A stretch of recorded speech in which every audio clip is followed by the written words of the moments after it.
Hello అండి, నమస్తే. Welcome back to my channel Ravali vlogs. ఎలా ఉన్నారు అందరూ? ఈ వీడియోలో నా మోస్ట్ ఫేవరెట్ రెసిపీ, నాకు చాలా ఇష్టమైన పన్నీర్ కర్రీని మీతో షేర్ చేసుకోబోతున్నాను. కుకింగ్ ప్రాసెస్ కూడా చాలా ఈజీగా ఉంటుంది. మసాలాలు ఏమీ పెద్దగా వాడకపోయినా కూడా టేస్ట్ అయితే చాలా బాగుంటుంది. మీరు కూడా తప్పకుండా ట్రై చేయాల్సిన రెసిపీ. నా ఈ వీడియోస్ మీకు నచ్చుతున్నాయా? నచ్చుతుంటే తప్పకుండా లైక్ చేయండి, షేర్ చేయండి, సబ్స్క్రైబ్ చేసి పక్కనే ఉన్న బెల్ ఐకాన్ని ట్యాప్ చేయండి. ప్రాసెస్ స్టార్ట్ చేసేద్దాము. పన్నీర్ని ఈ విధంగా క్యూబ్స్ లాగా కట్ చేసుకుని గోరువెచ్చని వాటర్లో వేసుకొని పక్కన పెట్టేసుకోండి. గోరువెచ్చని వాటర్లో వేసుకోవడం వల్ల పన్నీర్ మసాలాలు బాగా పడుతుందన్నమాట. దాని తర్వాత ఒక కడాయిలో కొంచెం నూనె వేసుకుని దాంతో ఒక 2 టమాటోస్, అలానే జీడిపప్పు, అల్లం, వెల్లుల్లి, చెక్క, లవంగ, ఇలాచి, స్టార్, బిర్యానీ ఆకును కూడా వేసేసుకొని బాగా వేయించేసుకోండి. లో ఫ్లేమ్లో పెట్టుకుని నిదానంగా టమాటో సాఫ్ట్ అయిపోయేంత వరకు ఉడికించేసుకోండి. టమాటోలో వచ్చిన కొంచెం వాటర్ కూడా ఇంకిపోయి ఈ విధంగా సాఫ్ట్ అయిపోయిన తర్వాత స్టవ్ ఆపేసుకొని కూల్ చేసేసుకొని మిక్సీ పట్టుకొని పక్కన పెట్టేసుకోండి. దాని తర్వాత అదే కడాయిలో కొంచెం నూనె వేసుకోండి తగినట్లుగా. అలానే కొంచెం బటర్ని కూడా వేసుకుంటున్నాను. బటర్ వేసుకుంటే టేస్ట్ చాలా బాగా వస్తుంది.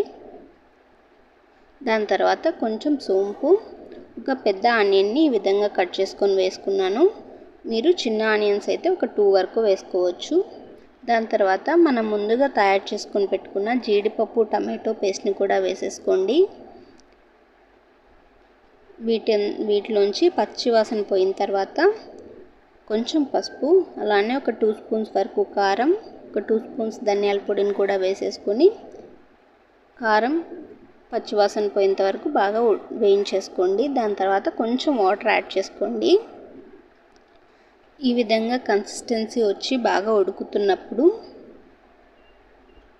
టేస్ట్కి తగినట్టుగా ఉప్పును కూడా యాడ్ చేసేసుకోండి.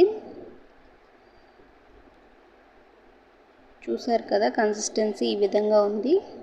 దాని తర్వాత మనం ముందుగా కట్ చేసుకొని పెట్టుకున్న పన్నీర్ క్యూబ్స్ని కూడా వేసేసుకోండి. కన్సిస్టెన్సీ కొంచెం థిక్ అనిపించింది, అందుకే కొంచెం వాటర్ యాడ్ చేసుకున్నాను. మీరు చూసుకొని వేసుకోండి. అలానే ఉప్పును కూడా మీరు చెక్ చేసుకొని కావాలంటే యాడ్ చేసుకోండి. దాని తర్వాత కొంచెం ఉడుకుతున్నప్పుడే కొంచెం కసూరి మెతిని వేసుకోవాలి. టేస్ట్ చాలా బాగుంటుంది. ఈ విధంగా 5 to 10 మినిట్స్ లో ఫ్లేమ్లో బాగా ఉడికించేసుకుంటే కర్రీ రెడీ అయిపోతుందండి. చాలా ఈజీ కదా కుకింగ్ ప్రాసెస్. మీరు ఎంతమందికి పన్నీర్ కర్రీ అంటే ఇష్టమో నాతో షేర్ చేసుకోండి.